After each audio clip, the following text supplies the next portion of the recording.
તો અનેક મહત્વના સમાચાર મળી રહ્યા છે। નજર કરીએ મહત્વના સમાચાર પર।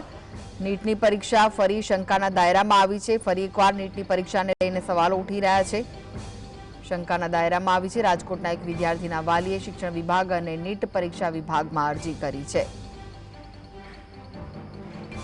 તો સીબીઆઈ સહિત 11 સ્થળો પર અરજી કરવામાં આવી છે। વાલી અરજી કરી હોવાના અહેવાલ છે। પરીક્ષામાં 650 માર્ક્સ અપાવી દેવા 75 લાખથી 1 કરોડનો વહીવટ થતો હોવાનો આક્ષેપ કરવામાં આવ્યો છે। તો ગુજરાતના વિદ્યાર્થીઓના અન્ય રાજ્યના આધાર કાર્ડ બનાવી અને આ કૃત્ય કરવામાં આવી રહ્યું હોવાનું સામે આવ્યું છે। તો પરીક્ષામાં બેસાડી માર્ક આપવાનું કૌભાંડ થઈ રહ્યું હોવાનો આરોપ છે।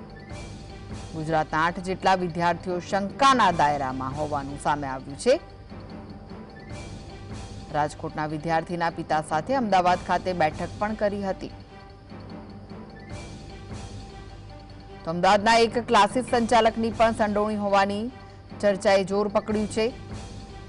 નીટની પરીક્ષા ફરી એકવાર શંકાના દાયરામાં આવી હોવાના સમાચાર છે।